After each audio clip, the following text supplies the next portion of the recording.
Ishte një grua e cila e donte burrin e saj nga thellësia e zemrës. Ajo kishte një breng, një frikë të madhe në zemër. Shqetësohej vazhdimisht se nëse futej në xhenet, a do të mund të ishte përsëri gruaja e tij. Kjo grua është gruaja e Ebu Derdës. Allahu qofti kënaqur nga ata dy. Ebu Derda është një nga sahabët e mëdhenj, i cili e mbante epitetin i urtë i këtij umeti dhe zotëria i lexuesve të Damaskut. Për këtë arsye, gruaja e Ebu Derdës ngrihej dhe i drejtohej Zotit të saj. O Zoti im, Ebu Derda ma kërkoi dorën në dynja dhe më martoi në këtë dynja. O Zoti im, unë e kërkoj dorën e tij prej teje dhe të kërkoj të më martosh me të në xhenet. Ebu Derdja, kur dëgjoi për dëshirën e gruas së vet, i tha: Gruaja ime, nëse dëshiron të jesh gruaja ime në xhenet, edhe ndodh që unë largohem nga kjo botë, nëse ti dëshiron, mos u marto me askënd.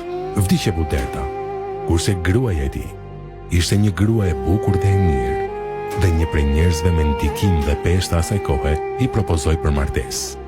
Por ajo i tha: Jo, pasha Allahun, nuk martohem me asnjë burr në këtë dynja, sepse dua të martohem në xhenet me Ebu Derdën.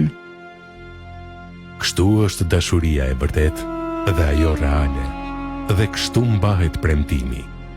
Kjo është një dashuri e madhe, e cila themelet i ka të forta. Besimin te krijuesi e ka të madh, si dhe mirëkuptimin bashkëshortor të papërshkrueshëm. Sot, familja duhet të jetë ndërtuar në themelin e besimit. Shtyllat e saj duhet të jenë të mbushura me dashuri dhe mirëkuptim. Në muret e saj duhet të ketë bashkim që të përballojnë çdo sprov, veçatia e familjes. Duhet të jetë besnikëria. Besnikëria dhe amaneti, fatkeqësisht po humbasin sot. Ndodh që disa gra tradhtojnë burrat, dhe burrat tradhtojnë gratë.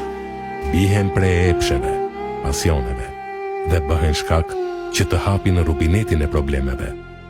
Kujdes vëlla dhe motër e nderuar, mos bjer prej epshit dhe pasionit, sepse nëse ti tradhton sot, nesër, në ditën e gjykimit, do të mbash flamurin e tradhtisë. Zot na ruaj.